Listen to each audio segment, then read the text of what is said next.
guys. Hey guys. Just wait for everyone to enable recording.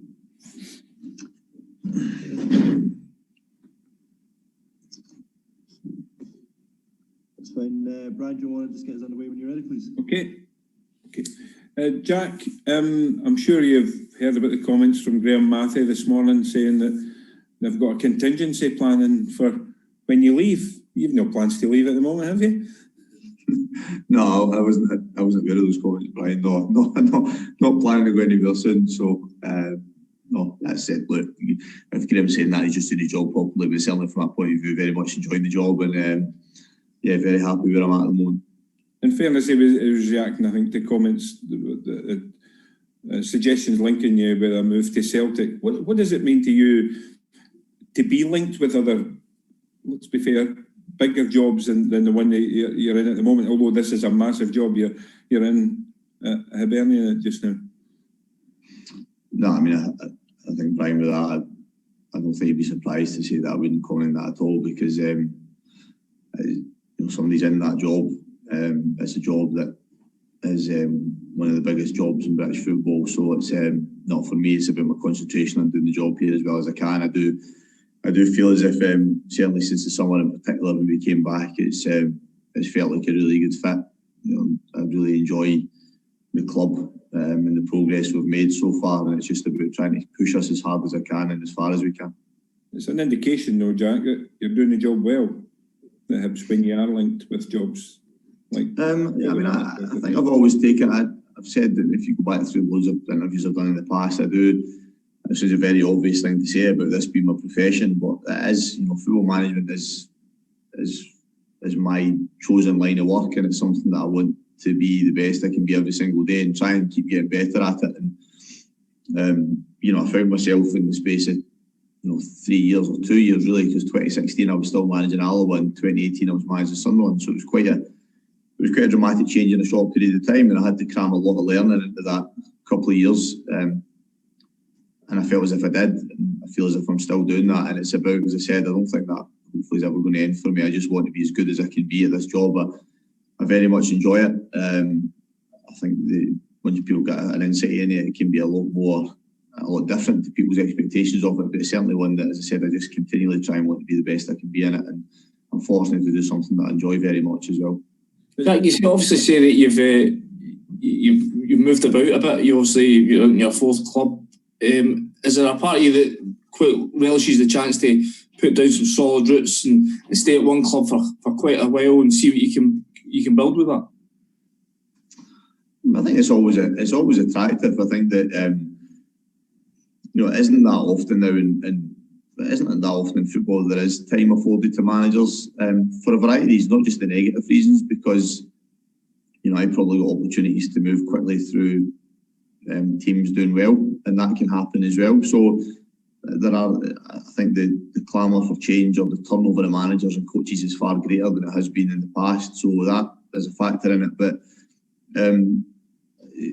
I feel, I'm happy at the moment, and that's a big thing, and not just in your professional life, but your personal life as well. So, and I do feel as if I think with the kind of ownership here as well, I've got a good relationship with Ron, and I think he has plans for the club, and where hopefully I can try and push us on the playing side, feel as if they're in alignment. So you can never say for certain because it's such an unpredictable profession that I work in as well. But certainly at the moment there's a lot of contentment to where I'm at, both professionally and personally. Jack, can I go back? It's been another interesting week in Scottish football, and yesterday the funding from Scottish Government was announced. Premiership clubs would be given loans, Championship, League 1 and 2 clubs would be given grants. First of all, do you welcome any money at the moment coming into the game, and what's your thoughts on the difference between loans and grants for various clubs? I think to begin with, I think any assistance that can be provided throughout the football pyramid is welcome.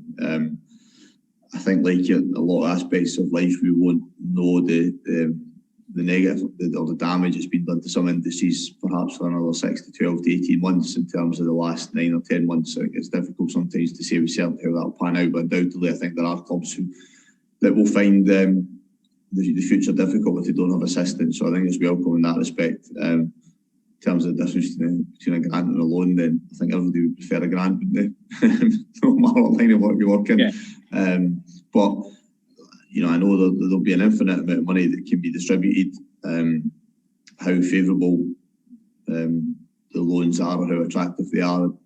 My understanding is, I think even in terms of commercial interest rates, I think that they're levied at as well. So I don't know. As I said, I think that what I do know is from our own club's point of view, I think we've managed to navigate the last 10 months pretty well. In terms of keeping the club on a stable footing, and that's testament, I think, to the work that has been done at the club previously, and the continued work, obviously, Leanne and senior management, and then the support of the owner as well. So any assistance, I think, will benefit any of the clubs, whether or not they're in more danger than others. Can you understand why there may be people doubting why it would be wise to give grants and then clubs go and spend it on players? And I mean, I'm talking about transfer fees rather than just keeping the club going on a day-to-day basis. I suppose it depends on what people believe keeps football clubs going. I think there is the aspect of it. You need certain core staff to work at a club. But the nature of our business is that you need to bring good players to your club to make the club successful. So I think you could always put forward arguments and counter arguments to what the money should be spent on football clubs. And I think that's not just, I think that's the current argument about receiving grants or loans and what you do with it. But I'm sure there's been loads of times in the past you could argue the case that when we've had lucrative television deals or favourable loans from banks, that's maybe happened in the past with the Scottish Premiership. What should those clubs have spent their money on? Should they have got into debt? I think there's loads of businesses operating credit throughout the world, and loads of industries do it to speculate to try and be successful. So it's easy to stand from afar and say that the money should only be certain things, but that's without having a real grasp of what enables the club or the business to be successful in the long term.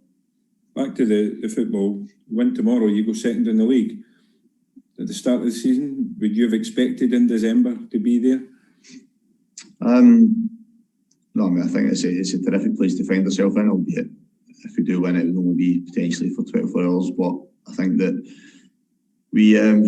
I've spoke often enough about setting fairly lofty ambitions for the players this season, but equally ones that we genuinely still felt were achievable. And to date, they're working really hard and have done their utmost to try and achieve them or put themselves in a position to achieve them. So it's a massive incentive for us, and it continues to put us in a good place. We go into this busy period, not just December, but January is a month could potentially be very busy for us as well. So, but it's nice to be challenging the players and staff to go into this period knowing that there is so much potential success for us if we can come through this period still in a good position. So it's a great, it's a nice feeling to go into the game tomorrow knowing that if we win, we find ourselves in that position in the league.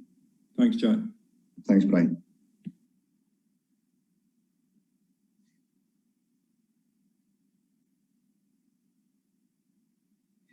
Well, first of all, it made me look stupid because I said that nobody really wins with 3 goals in the Scottish Premiership. So I was delighted with that.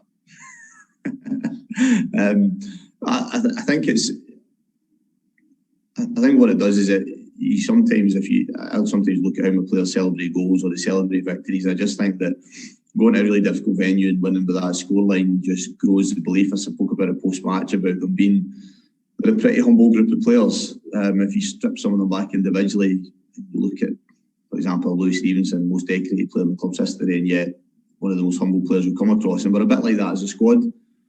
And it's just encouraging them to believe in themselves and look at this season. I think 22 games, competitively, we've only lost 4, which is very, very good. But I don't think they sometimes, back themselves enough in terms of done that. So what Saturday does is, without me saying anything, makes them believe more and increases that confidence, and that, as I said, is only a good thing for me and for the players.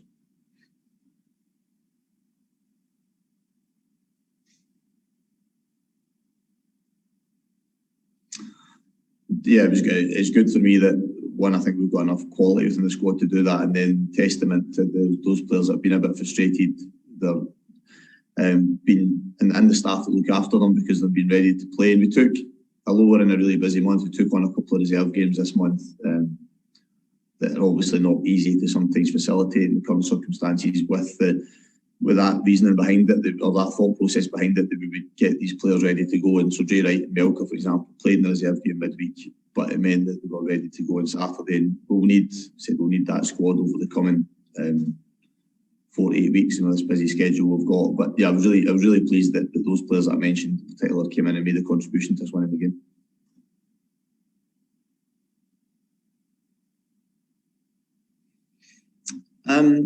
Yeah, I mean, I think we will. I think we'll be active to some extent. Naturally, when we've performed how we have this season, I'm fairly content with the group and with the players. There are probably 1 to 2 areas that we could do a little bit more depth, and we've had fairly in-depth conversations about that, and we've got as much of a plan in place to move that forward. It will depend a little bit on what moves out as well, but I wouldn't anticipate us being overly busy, but equally I would still expect us to do something that will keep our squad fresh and hopefully put the squad in the best possible place for the remainder of the season. Jack, just looking ahead to the weekend, Hamilton Accies, they had a good win last night. What do you expect on Saturday? Well, I think the one thing that they've had for a number of seasons is that can never be in question is their character and the response to a difficult afternoon at Ibrox, and then I think the Stranraer game in the Betfred Cup was in the aftermath of that. And since then, my understanding from watching games is they played well at Tannadice, obviously drew Aberdeen and then beat Kilmarnock. So the response to that character-wise has been excellent. I expect the game to be competitive against a team that will be in a much better frame of mind than it would have been a few weeks ago as well. So even the home game against them was difficult, although we played well in the evening, it became a difficult game for us as well. So under no illusions to the challenge the match offers us. It's another away fixture, but equally for us one that probably from what I spoke about earlier on, we going in a good frame of mind, and also our away form this season's been excellent as well.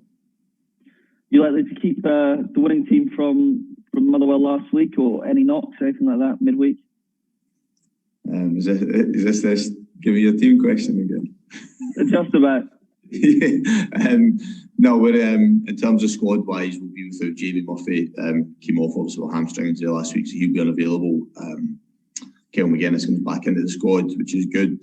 And other than that, Alex Goggett still miss out along with Sean Mackey and Scott Allen. So Jamie Murphy out and Kel McGuinness in is the only changes from last week in terms of squad wise. Thanks, Jack. Thank you. Jack, what is it that's sort of been working for you on the road this season? I think you're only 1 point away from sort of having the best away record in the entire Premiership this season. Well, I think what we have within our team makes us a good counter-attack side. I think we're good at that. I think in games, even when at home games, if we go ahead in the game, it usually helps us as well. In away fixtures, there's always an onus on the home team. Sorry, when we're away, there's an onus on the home team usually to try and set the tempo of the game, and at times I think that helps us. I think last week was another example of it. I think us being ahead in the game in the second half then allowed us to play that way in the last 30 minutes of the match as well. So we know that we've got strength in that area. Can't be the only way we can play, because you're not always going to be able to do that. There's times when you have to set the tempo of the game, but I think certainly it's been a reason for us being successful. I think we've created a lot of opportunities on the road and taken a lot of them as well.